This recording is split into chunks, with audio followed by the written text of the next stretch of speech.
Good evening, everyone.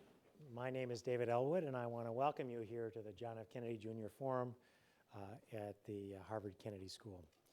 I'm very much pleased to welcome all of you. I'm pleased that you managed to find your way through whatever limited sidewalks still exist and found a place to park and everything else.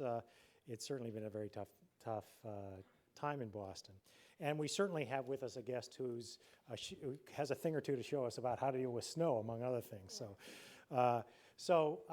This event is part of a larger set of activities around Public Service Week here at the Kennedy School. It's something that was originally started by President Drew Faust, and something the Kennedy School has adopted on an annual basis. And so it's a week of activities ranging from a terrific guest speaker tonight to a whole variety of other activities, including a day of service on Friday. So I encourage you to participate in all of those and the like. And I do especially want to thank, for this particular event, the Malcolm Wiener Center for Social Policy, the Moshe Rahmani Center for Business and Government, the Student Public Service Collaborative, and lastly and most importantly, the Institute of Politics, who put all this together for us for their terrific work. So the person we have here with us tonight is President Tarja Halonen, the former president of Finland. She served 2 terms in Finland as the president. And she currently serves as our Angelopoulos Global Public Leaders Fellow. The Angelopoulos Fellows Program is specifically designed to bring former heads of state to the Harvard Kennedy School so we can learn from each other. One of the striking features about particularly democratic governance is we elect people, we give them enormous authority and responsibility, and then they cease to be in those positions of responsibility and authority. And oftentimes their wisdom, their insights, their ideas, and so forth are then ambiguous. How are they put to use and so forth? Now the great ones, President Halonen to be as a prime example, find themselves very busy doing a whole variety of activities. But the Angelopoulos Fellows Program is precisely to give an opportunity for us to learn from such leaders, for them to learn from us, and for them to have a chance to reflect on how they might best use the extraordinary talents that they bring for future public leadership. I should mention that this Global Fellows Program was created as a result of the extraordinary generosity of Ambassador Gianna Angelopoulos. Ambassador Angelopoulos was an Olympic organizer, ambassador to the Greek state, a lawyer, and former member of Parliament. In 1996, the Prime Minister of Greece actually asked her to run the campaign to bring the 2004 Olympics to Greece. That campaign was successful, as we all know, and indeed in 1998, remember this 2004 Olympics, she was given this Ambassador-at-Large designation as an honor for her work. However, by the year 2000, the Greek Olympics were somewhat in doubt. People were worried. Indeed, there were rumors that the Olympics were in a disastrous condition and so forth. So Ambassador Angelopoulos was suddenly asked to come in and take over the Athens 2004 organizing committee. And what resulted was an Olympics that IOC President James Rogie called an unforgettable dream games. And there's a wonderful best-selling book about this and other things that Ambassador Angelopoulos wrote called My Greek Drama, a great title, Life, Love, and One Woman's Olympic Effort to Bring Glory to Her Country. And indeed, Ambassador Angelopoulos is very much a citizen of the world, but she's very devoted to her home country of Greece and has throughout her life, here at the Kennedy School and many other settings of the Clinton Global Initiative and the like, been a tireless person who wanted to figure out a way to help Greece realize its remarkable potential, something it has not always done. And currently, obviously, it's a particularly trying time. Let me ask all of us to give Ambassador Angelopoulos, who's not here today, but I think may be listening, a big hand, thanking her for including me. If you allow, I will say that my personal thanks also. I have witnessed the Athens Olympics. It was really a great event. It was truly amazing. Let me also thank Nick Burns, Pete Zimmerman, Barbara Whalen, all of whom have done a great deal to make this all happen. And so Tarja Halonen is was the 11th president of the Republic of Finland and Finland's first female head of state. She was elected first in took office in March 2000 and was reelected in 2006. She has a really quite remarkable and lengthy background in public service, having held numerous elected and appointed positions. She has 17 honorary degrees, an amazing number of national and foreign decorations. If you just go on to Wikipedia at some point, I didn't even know some of these extraordinary things even existed, 2 or 3 from Sweden, and then dozens of others all through it. She's been a tireless champion of working people, of human rights, very much including gay rights, gender equity, sustainable development, and so much more.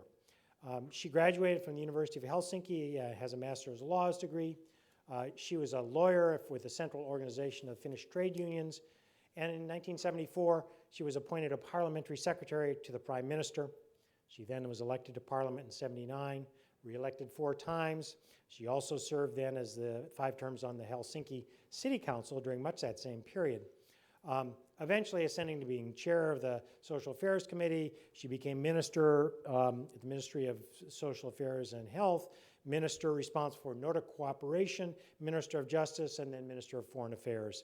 During her time as foreign minister, Finland held for the first time, the EU presidency. She served as the co-chair of the World Commission on Social Dimension of Globalization. She has served as chair of the Council of Women World Leaders, and she has been an inspiring leader on social justice and many other issues. In 2010, she was appointed co-chair of the UN Secretary-General High-Level Panel on Global Sustainability. Indeed, in 2013, she presented an index at the UN Climate Change Conference, which looked at gender equity for sustainable development and climate change. And at the time, she stated, "It's easier to change the world for the better if both men and women have an equal say in climate change negotiations." So she comes from very humble roots. And indeed, President Halonen, let's welcome you, and then I'll turn to asking you a question. So please give me a warm round. So you were born during World War II. Yes. And ultimately rose to be the first woman president of Finland. Help me understand kind of what led you there. You were in a working class family. I mean, what inspired you? How did you get there? So I always say when it's a question that who has seen the war, I said that yes, I was born in the last war Christmas of my country.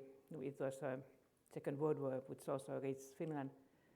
It was a fight between Soviet Union and Finland. We didn't make quite a victory, but we kept our independence, and I think that we also reached the respect.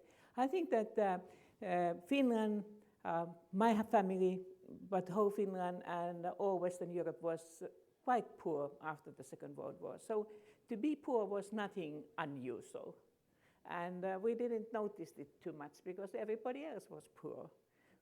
But then it was some kind of the spirit that the future is better because it was peace. We were reconstructing the country.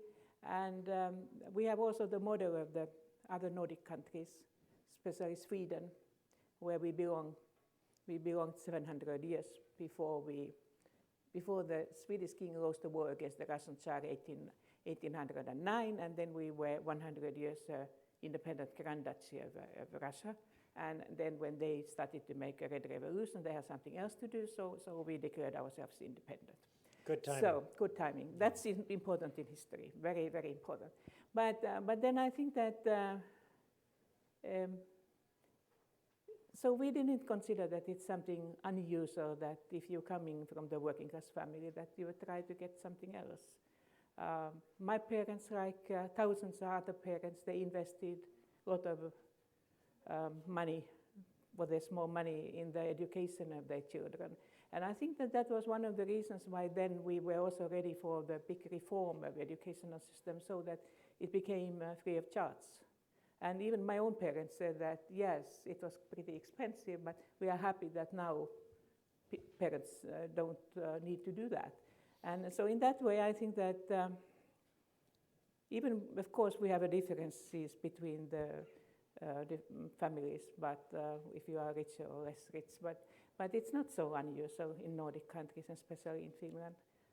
That was the time when thousands and thousands of people became first-time academically educated, and also they moved from the rural areas to the cities. I was born in Helsinki, and so I have been a city girl in that way. But it was a positive time in that sense. I didn't decide to become a politician, no. I wanted to become a painter, an artist. My parents said to me, don't think of yourself, think that how you could be more useful. I think that art is useful, but they didn't think so much. And so I became a lawyer. And then I was also radical at my university time.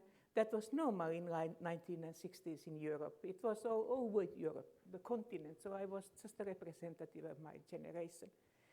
When I then was a qualified lawyer, I started serving in the center organization of the Finnish trade union movement. You would say here in USA, labor unions. And my parents were happy. The education has not spoiled the daughter. She came back and worked with the other workers and so on. And then the prime minister you mentioned, she asked to get somebody for his political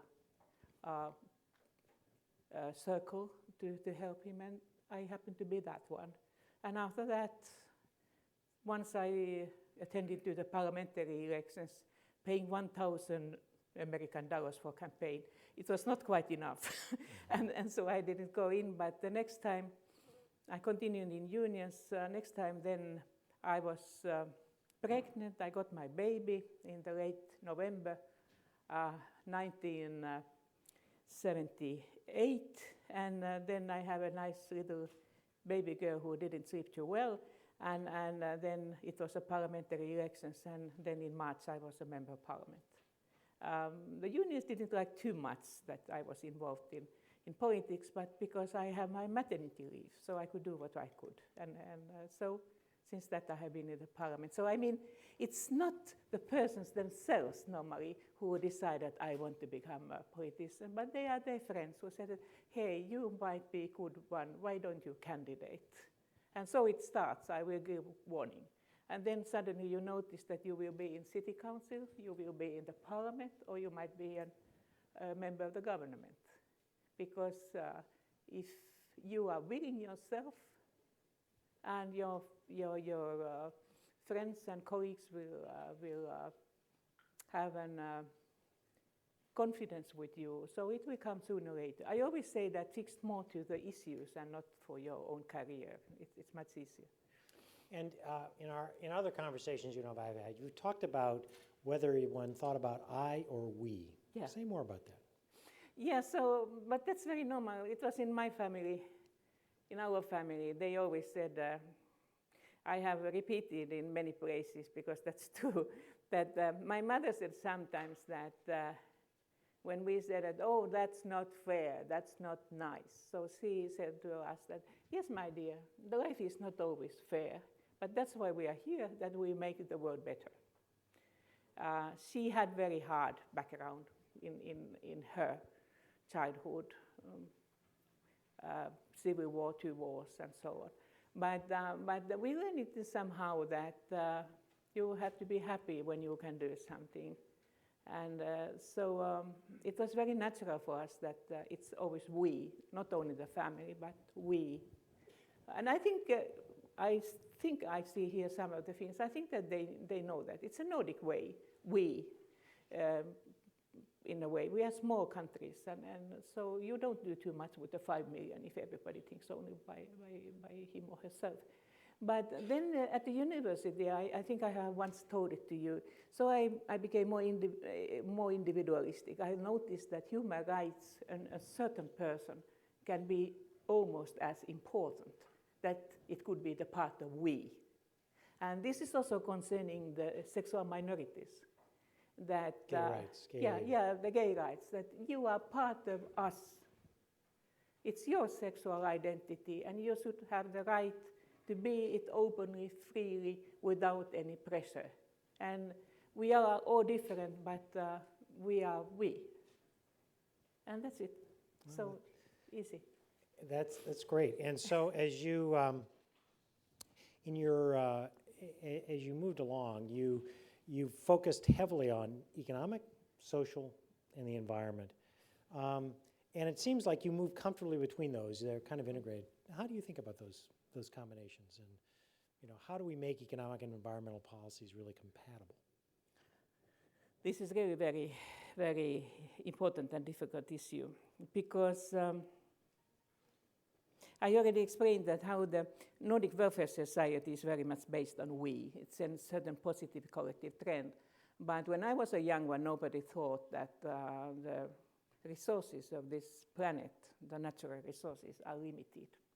We thought that it's just, we get more and more and more.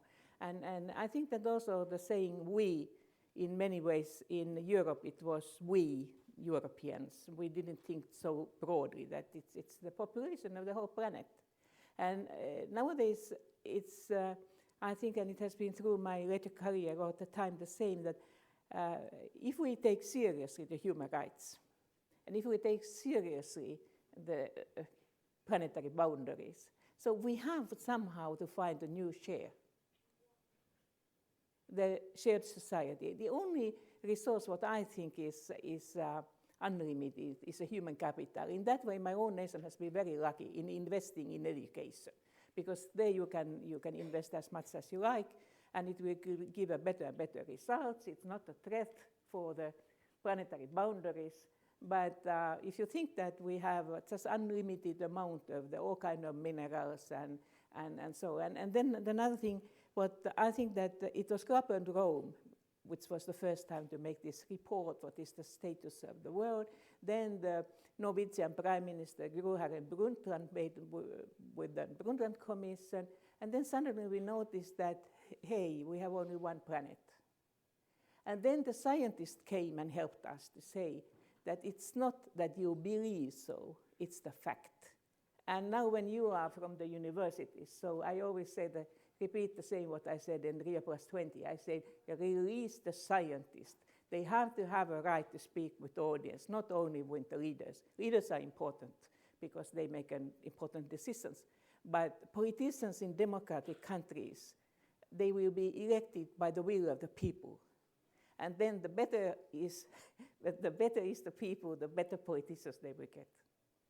And in that way, I think that we have to remember that sustainable development is a modern trinity. We have to respect the planetary boundaries, but we have to put the people in focus, because we are the only ones who can make these decisions concerning the sustainable development. But if we demand that the people should be responsible, so we have to empower them. So now I start preaching again, but never mind. No. And so how do we empower them? I mean, at that one level, I mean, in this country, many people are skeptical about climate change, though we've certainly seen a winter like no other here. Yeah, you mean that the Boston people especially. Yeah, now. right here in Boston. Yeah. Many people are skeptical. How do you build that coalition, particularly in a situation where you've got to bring together so many disparate parts of the world with so many different stages of development, so many different views about what's fair and equitable? First, of course, I always I want to underline the fact that Mr. Pachauri, who is the chairman, the president of the climate panel in UN, he always says, make a difference between the weather and the climate. But of course, it's very good if the people, on an average, people are looking around and seeing that is this what we have used or is this different? And we have used it quite much in Finland, for instance, when we are interested in the Baltic Sea, which is nearby us, and we want to make it cleaner than what it is. So it's good that people make questions. And then we can answer here to the Boston people that extreme phenomena are the part of the climate change, that it can happen so that you have the winter where we are lacking the snow in Helsinki. But it can be also unusual weather. But I think so that for me, a good lesson was in 2000, I think, when we started it was an ILO which decided to make a World Commission concerning the social dimension of globalization. And those who are, how could I say, a little bit older here, they might remember themselves that in early 2000 there were a lot of all kind of demonstrations, both here in USA, also in Europe and many other countries, and especially when UN had meetings, there were bigger demonstrations. Some people said that the globalization will be the key, the door to the better future, because then we can take the whole planet with us. The others say that globalization is a terrible thing, which steals the jobs and is at the same time close in my home yard, but I cannot touch it. And when I started co-chairing this commission, and those members were practically from the different parts, different sides of the barricades, and we were co-chairing the president of Tanzania in that time, Benjamin Mkapa, and I, and we thought that what could we do with these people in order to get the consensus report when they come from the different sides, that even being the union lawyer and where I'm used to have negotiations, so I think that that's an impossible task. But then we took about 6 months or a little bit more, a honeymoon in a way with this commission. They learned to know each other and they were interested, oh, he is interesting and she is interesting person, oh, have you heard what he will say? And then they learned to respect the experience of each other, which was very true in many ways, because the globalization has a dual face. And then we succeeded to see that employment, decent jobs, decent work is one of the key issues of sustainable development. It was not in Millennium Goals. That was later. We made it later. But now it will be. And now I'm very optimistic that in Sustainable Development Goals, in SDGs, it is already in the draft. And I think it will be there also in the final paper in September. And so I think that this is what my father said very often to me when I was speaking about liberties and new democracy at the universities and so on. He said to me, young lady, it's not only freedom or bread, it's freedom and bread. And I think that this is still true, that when we think about the sustainable development, people have to think their earnings tomorrow and their children and all that, but there are other ways how we can combine it. So I think that you have to respect the experience of your fellow citizens, and then it's a start for understanding, not always and not with everybody, but with the most of the people. Now, a lot of people look to the Nordic countries and say, gee, they're amazing. The Nordic welfare state is sometimes praised, sometimes despaired. And so tell me about what that is. What's special? What makes these countries work? What makes your country work? I think that you share the same basic ideas in a way that, of course, the democratic society with respecting the human rights, good governance, and no corruption and such kind of things. Also the transparency of the society, so that you know how your tax money will be used. But then we noticed that it's not only these citizen rights or political rights, it's also the question of your freedom and bread. It's a question of your economic, cultural and social rights, which make you your dignity as a human being. And that's why in the Nordic welfare state or welfare society, depends how you see it, it's very important that you try to fulfill also these other human rights, so that you are the full human personality. And then we have in all Nordic countries, in Iceland, Norway, Sweden, Denmark and Finland, we have invested quite much also in service side, not only insurance systems, but the public services, which is now very good fitting together your week, the public services. And we are small countries, we are all together, the population is about the Netherlands, the population of Netherlands, but it's a large area where we are living, yes, in the north, but anyway. So it has we think that people think that it gives a justice for them. It's really, they feel that they are equal in that sense. Not everybody makes a success, but anyway. And so then other side is that when the globalization came to the Nordic countries, so many people said, especially the economists, they were very worried, and they said to us that, you see that it's a fine idea, but we think so that we cannot continue like that in the globalization. It's so expensive. But then, thanks for the international statistics, we noticed that it's not only fair, but it's also very good in competition. We have made a lot of good economics, and we are not, we cannot say, as a good Finn, I shouldn't say that we are good. I should say that we are not too bad in many senses, and you should say all the time that I'm good.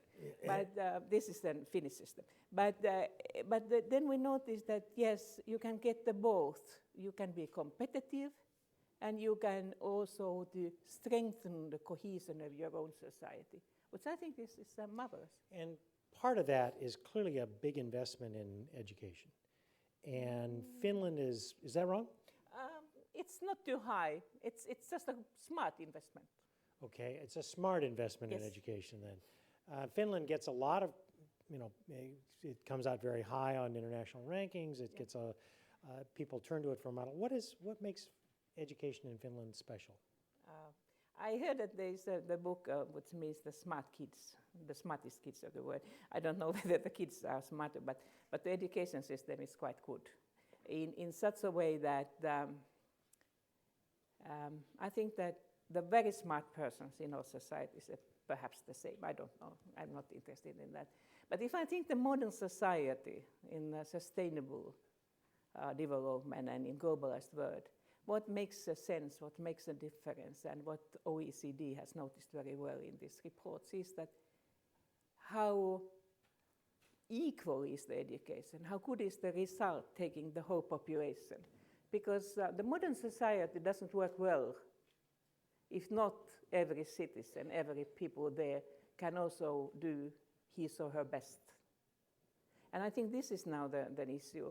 We start our comprehensive school quite late, at the age of 7, because we have normal that we have the 3-month snow, and we don't close the schools when it's snowing,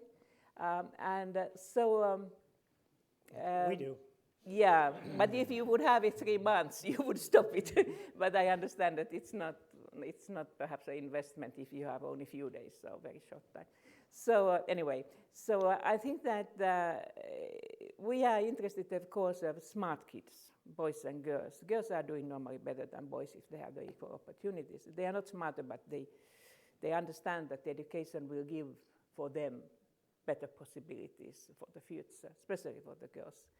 But then we are also interested of those who are school droppers. We want that everyone should be on board, because otherwise you cannot, the ship doesn't go well. And so I think that this is no difference with many others, that we have a preschool education, which means that before you start at the age of 7, you have at least 1 year preschool education, where the experts can see that whether he or she can see or hear or understand or has an ability to work in the team and many other issues. And most of the children are already in the kindergarten, in the daycare, when they are at the age of 3, latest, 2 or 3 years old. And so they learn to be with others, because we have not too many children in the one family, so they learn to be not the star of the family, but with the children of the same age. But even those who have been all the time at home, they learn with the preschool education how to be with the others. And it seemed to be so that it helps to make the gap between those families where the parents are very, very interested in education, of those who do it if they have time or possibilities, and parents are different. So that's, I think, one of the very important issues. We do quite well with the young ones, but what we are facing also, and what will be more and more burning problem in the future, is that we need a lifelong learning. I don't say lifelong education, but lifelong learning. Because as soon as you will leave Harvard University, your education becomes old-fashioned. And it happens much, much more rapidly what happened with your parents. And that's why I think that what we are tackling now is that we should be even better in the education of the kids, because we don't know the future. We should somehow keep them all the time curious and creative, and not only interested in mathematics and natural sciences, which are, everybody says that they are important, but they should be also creative. In order to be ready to go back to learning more. And all education in Finland is free, is that right? Yes. Yeah. And we have also the warm school meals, free of charge. If we have, as I said, we have a rather large country, and it's scarcely populated, part of it, which means that also we have to see that how we bring the children to school, even it's when snowing. So you've been the head of the Council of Women World Leaders, as I remember, and certainly been engaged. You're a prominent leader. Have you found gender has made a difference in your career, or how people treat you, or how you lead? I have learned that I shouldn't put too much jokes in this now. I think this the jokes are fine. They're very good idea but the gender is very dangerous in this sense. But anyway, I think that I don't know why it is so, but very often the female politicians, they hear much more statements concerning how they look like than what they say. So when I paid my first state visit to Sweden as a president, and we were prepared it very, very thoroughly, and so then when I look at the newspapers, then afterwards, what was the big issue? It was whether my handbag was too big or not. Those who are from Finland, they know, they remember that. Yeah, and then I learned that the Supreme Chief of the Army cannot have a suitable size of the handbag. It's better to somewhere else. But somehow, of course, even the men, you have become also in the same, you have learned to know the same problem nowadays, when TV is so important. So it's all the time looking at how he looked, but mainly that how she looked, how was the hairdress, and that's so. And I think that this is now the first part. Then later on, when they learn to know you, they forget that you are a woman. It's very difficult to find the balance in a way that you could look like a woman, but you shouldn't take mainly as a human being. But you do get to that stage, or do you find that there are ways in which... I have stopped thinking. I'm the former president. Last question, then we'll open it up to the audience for questions. Just to remind you, there are microphones at 4 locations, one here, and then 2 up halfway up the stairs. So if you do have a question for the president, please join us. Obviously, you've got a long border with Russia, as you said, for 100 years. You were you called it an independent prefect, is that right? We used to be 700 years the forestry between Sweden and Russia, because we were the eastern part of Sweden. And so when Sweden had disagreements with her eastern neighbor, so the battle was in Finland. And then, as I said, in 1809, the King of Sweden lost the war against Russia, and so we... You joined Russia. No, this is a very sensitive issue for us. We were independent Grand Duchy, with the Lutheran Church and with our language and all of that. Yeah, but after that, yes, we have had a neighbor who is sometimes Soviet Union, sometimes Russia. And your taxes have sometimes gone to Sweden and sometimes to Russia before we became... Yes, yeah. Yes. And so this is a time of real change in Russia, and there's a period now of concern about Ukraine, the role of NATO and so forth. What insights can you give us about how to think about Russia and its place in the world and the current tensions in Ukraine more specifically? So, of course, as I said, we have had 2 wars in the time of Stalin. So the brother Stalin was not too friendly sometimes. But we have kept all the time our independence. So we are not naive. We are not naive, but I think that the atmosphere in many other countries, including USA, has been much more nervous what it was in Finland. We are the Western country. We have been all the time the Western country. And we are the full member of the European Union, have been already 25 years. And we are also a full member in such a way that we have the euro as an only Nordic countries, we have the euro. We have taken always actively part in the different kind of the security measures in the European Union. I think that we are true partner for the NATO. We have been under NATO leadership in peacekeeping operations. We have led the NATO operations. So I think that we are, in that way, good partner, like Sweden, Austria, Ireland, Malta. So in that way, I think that if something would happen, we could be at least as good friend for you, like has been now the Ukraine or somebody else. I don't know. But do you think the issue... Do you think that we are naive? I don't think anything. Think. I'm just a dean. I don't have any brain cells left. But but in terms of Ukraine, do you think that it's a source of great consternation in the United States and parts of Europe and so forth?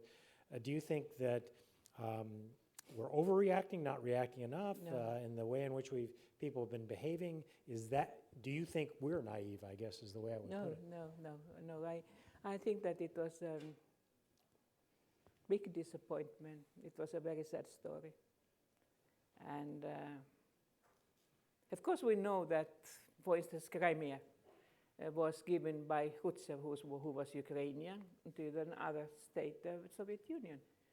But still, this against all international regulations and all this mess what we have had after that and all these sufferings what has happened. So yeah, it's a very, very sad story. We could never believe that it would happen in the middle of Europe. But I do hope so that USA keeps also the contact to speak.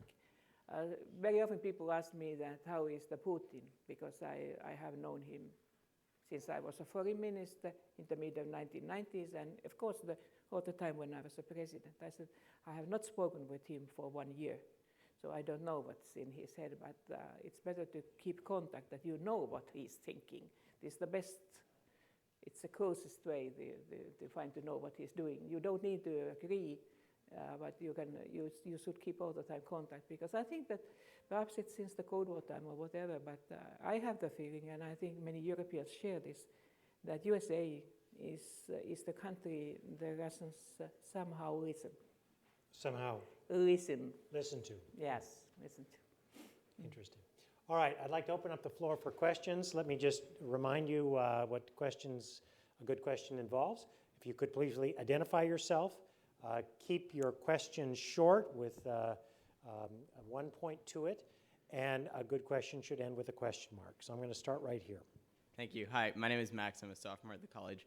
Madam President, you were formerly a trade union leader, and actually I'll direct this question also at you, Dean Ellwood, because I know you're a labor economist. So obviously one of the sort of major changes in the economies of both the United States and in Western Europe has been a pretty big decline in union membership over the past number of decades. And some people attribute that to rises in inequality and decrease in social mobility and so on. So I'm wondering, from both of your perspectives, how would you sort of describe these pretty significant changes in union membership, and how significant or how much has the impact of those changes been? So I think that concerning the Global Compact and many other issues of the United Nations, I try to help it with my ability to listen men's voices, but I do it. This is this is not a satiric. I have hurt my ear in the airport, but I think I can do it. So I think that unions are very important because the decent workers, I said that people think that it's a part of the dignity of being human being, and unions are those who are helping them. But unions are facing a very, very difficult issue because the capital has spread all over the world much faster, much easier. They will do it with the modern IT in few seconds, and so the people, they have the different language, religious background, families, all that. So this is a great challenge. I was in last December. I had an opportunity to be in Cape Town, where they have an annual conference of UNI, UNI, which is the global union.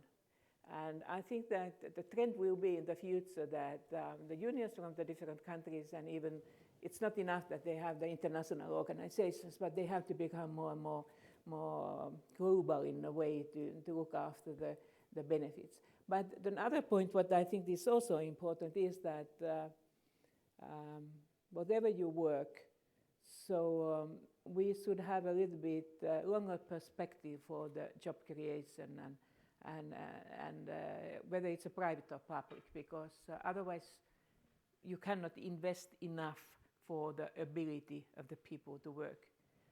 So in Finland it was natural in the 1970s and 80s that all people, also the public sector people, they were organized. We have still about 80% organization level, which is very high compared in USA or France or so. But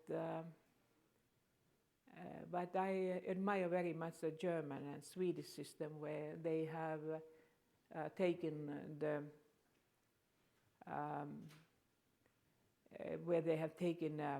representatives of unions and NGOs to the boards of the enterprises, because this cooperative responsibility is very important.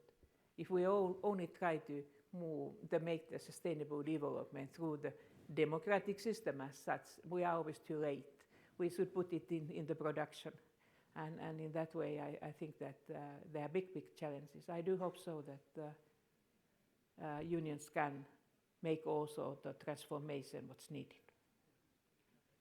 Would you like to add? No? Okay. So I am going to just give a very short answer since I am not the guest, but just the main thing is to recognize that unions vary enormously in terms of their strength and so forth across Europe. For the United States, private sector unions are practically non-existent. They're getting so small. In places like Finland, they remain very large. They're also very different. Some have national bargaining unions, national agreements like in Germany, and others not. No question that a powerful union sector can do a lot to deal with inequality, though it is worth noting that even in those countries where they have very strong unions, the part of the problem is there are a lot of forces in the economy, low wages in other countries and so forth, that make it very difficult to make. But I think we agree that ILO's co-labor course is very important. The basic rights should be correct. I mean, you might have differences in salaries and in working conditions, depending that which type of the country it is.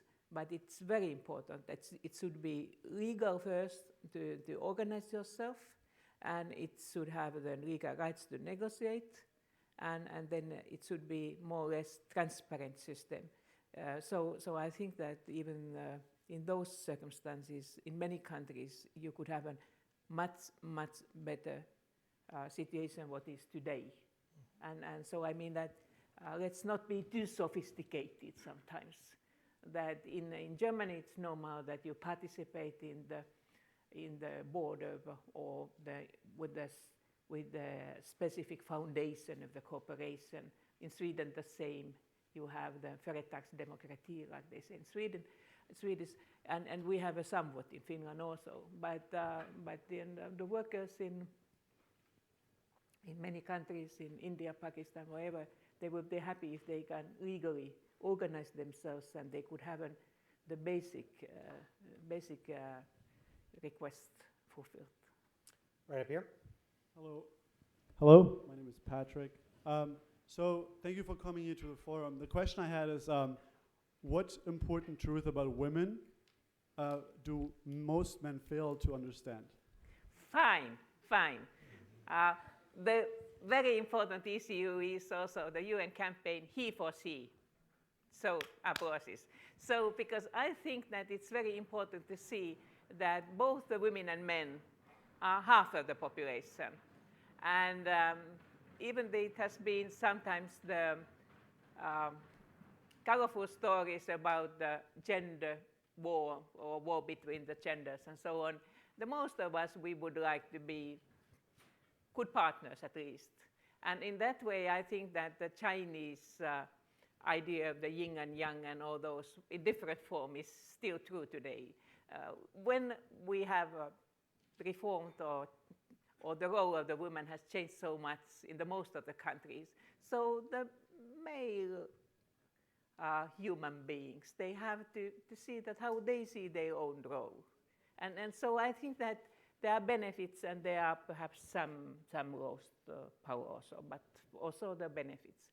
So I think that the fathers today, they take part much more in the family life. And at least with the Nordic women, I will say, they will consider it natural that you are looking after the baby and you are going with the prams and you do, as they say, not only helping her, but doing the half of the duties. I think that my security here, who is a Finnish man with 2 kids, can sign this confession that that's normal for the men. Not for quite everyone, but for instance, my generation, men didn't, they accepted the principle, but their sons are much better. But the good thing is that my spouse and all his generation are better than their fathers. So I do believe that people will be different. But don't think that all men and all women are similar. Some women are active outside of home, some men are active outside of home, some are not. So I mean that let's underline the fact that we should treat each other like an equal citizens of this planet. So it's much better. So we can be more flexible that which kind of the personal or sexual identity one have. But what I think is that truth is that only the women can get the babies, with the help of the men, of course. But, but then this special fact that women can get the babies, deliver the babies, make their situation in working life a little bit different. And that's why society, the state or the local authority, if they want to get the full capacity of the both men and women in the future work, they should also to show their helping hand. And to do it with the maternity leaves or the paternity, with the parental leaves, and they should give the possibilities for the clinics and daycare services and all such kind of things. Because families, they are not so big they used to be. So this is a quite limited time they will use of their whole life for the next generation. So let's be in that way more generous. And I always say to the women, if I speak only for the young women, and now I say it also so that the young men can hear, I normally say that it's 2 important things you have to do. One is study hard, and next you have to be very smart when you choose your spouse. But it's the same another way around. It's the same other way around, that family demands quite a lot, even the happy families, or what do you think? I completely agree. Yeah, and in that way, you can take both. You can get the both, but together with your spouses. And even better, you should pick good parents. Oh yeah, that's good. My husband always says that the first human right should be that you can choose your parents, but when you cannot do that, so we others can have to help. Okay. And so I think that's the reason, it's the base also for the Nordic Welfare Society. Let's make the start of the life a little more even. Right over here. Hi, my name is Leia Singer, and I'm a junior at the college. My question for you is on universal health care. Finland has seen enormous success in that respect, and here in the United States it remains, well, nothing short of contentious. I was wondering, what is it that made it so successful, and what lessons might the U.S. be able to take from your model? So World Health Organization has counted that to create a health business or markets, it's a certain size of the population which could be suitable. And Finland has 5.4 million people. So the country is so small. I mean, as a population, our area is very large, and the distances are quite long. So it used to be, before we have this healthcare system, it was so that the main part of the doctors and health services were in the south, in the bigger cities. And then we noticed that people had too long ways in the countryside. They had some doctors who were, I could call them county doctors they had, but the situation was much worse. After we made a health reform, so now the health centers are working very well in the countryside. In bigger cities where they had a lot of private doctors earlier, so it has not always succeeded as well. But mainly people are very, very happy to get a universal health service system. We have, I said very openly, we have a double system. We have also the private doctors, but they are not real private in such a way that we subsidize the services in a way that when you go to the private doctor and you get a bill, so one part of that will be subsidized. But it's still more expensive than the public. The best part of the public health has been always the maternity care, the children's health care, and then the senior citizens' health care. Those who are in the working life, very often they have or had also the different kind of arrangement. But we are very convinced that it's not only the most effective and in that way good for the people, but it's also the least expensive system. If you compare those who are working in the health sector, you can compare the investment what we have done. It's a little bit the same like in education, that we don't use high sums of the GDP, from the GDP for health or for education, but we got then reasonably good results. So the public sector can be also effective. And of course it can, the same people working there. So in that way we think that when it's both fair and effective and less expensive, so that's what we like. Seems good. Right up here. My name is Isabel. I'm an alumni of the college and also a staff member here at the Belfer Center at HGAS. I'd like to ask basically the same question in relation to your environmental policies and work to combat climate change. So what do you see as the strengths of Finland's policies and current actions, and what lessons might you have for the United States? So we are not so especially good in everything. So I think that one thing concerning the sustainable development has been that, as I already mentioned, that we have not been so lucky that we would have gas and oil and all possible natural resources. So we had to invest the resource we thought that we have, and which was a population.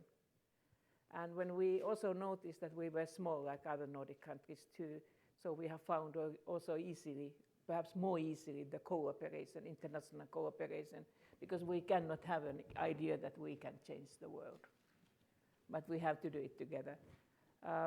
I think that we are very much still, how could I say, used to be with the nature. So we have not too yet urbanized. Even a majority lives already in the cities. But if you come to Midsummer Night to Helsinki, you'll think that it's empty. People have disappeared somewhere to the nature. And that happens in many other big holidays also. So we still have this need to have a close contact. But we have not always behaved very well with this nature. I take one example. What I think that could be a piece of good, if not advice, but sharing the experience. So we have the Baltic Sea. Baltic Sea is a very fragile sea because it's not too deep and it's almost close. It's of course technically it's part of Atlantic, but it's really very narrow and low, and that's why when about 90 million people live around that, not only Nordic countries but Baltic states, Russia, Poland, so on, and also there's some rivers of Ukraine are part. So there's, how would I say, it could be cleaner. So one big reason was that in our eastern neighbor didn't clean her wastewater. They went directly for toilets to the Baltic Sea. And Mr. Garmasinov, who is the director of the Vodokanal, the St. Petersburg water systems, he said that since Russian Tsars, nothing has made. But then they started the cooperation together with Finland, with EU, and step by step we created a new wastewater system. Now the wastewater system of St. Petersburg is better than what the EU criteria demands. So now they made it in, let's say, in less than in 10 years. Now we try the same system with the different countries. We notice that the international cooperation is possible, but it's not very easy, even between these 9 countries we have there nearby the Baltic Sea. And coming back to Ukraine, so we have now difficulties to have a good contacts because both the USA and EU thinks, and I think the Russians are also in the same line, that no, not too much now. But I hope that you can make a deal and we can continue with the sustainable development. And I think that this is only a very slight, very easy picture anyway. If you think the different parts of the world, the different parts of our globe, the difficulties between the neighbors can be much worse. And still we know that for the sustainable development, we should somehow to create a cooperation. And for instance, in Asia, there is an issue of the Himalaya mountains and the snow, disappearing snow there. We have a good cooperation with Nepal and Bhutan and some others, but the neighbors have sometimes difficulties with them. And so I think that one of the good ideas for you, for the excellent university, could create ideas how we can build in practical cooperation in environmental issues in different parts of the world, and take a very interesting and difficult task too. This will be the last question. William, the Extension School is my connection, and I wanted to, first of all, huve puve minta kulu. Yeah, kiitos, kiitos. Okay, you have been in Finland. Many times I've been to Finland. I have many friends there. Wonderful country. Spent many summers at the Esplanade. Okay.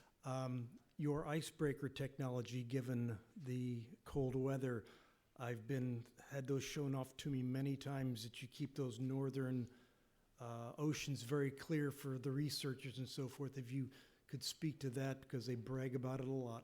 And you're very popular there. Yeah. Thank you. Thank you. That was very nice. Do you want to say anything about your icebreakers? I would say concerning the icebreakers that I don't think that you will need them so much in the future either. But if we come to the sustainable development, so the latest promising findings of oil and gas are in very north.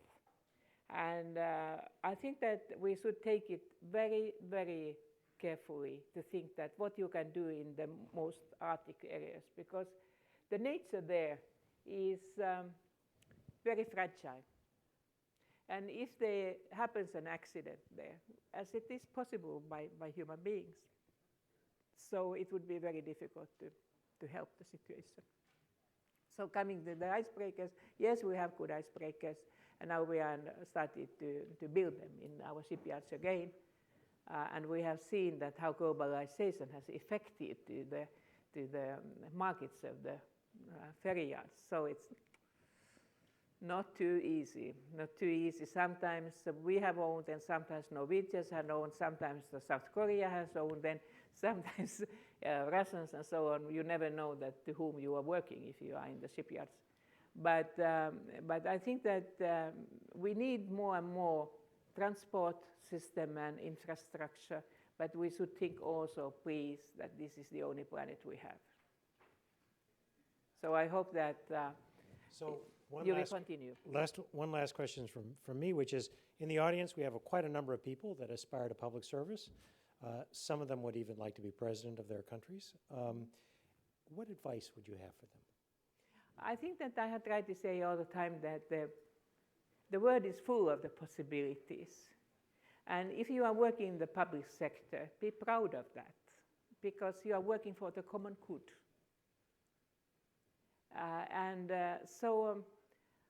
Take also your experience from your own work for the discussions, also for political discussions. I have tried to follow your Obamacare system here, and I hope that you can find a consensus, because you have to do a lot more if you want to get a Nordic system, what we have just considered that it's effective, it's democratic, and it's less expensive. Thank you. Thank you very much.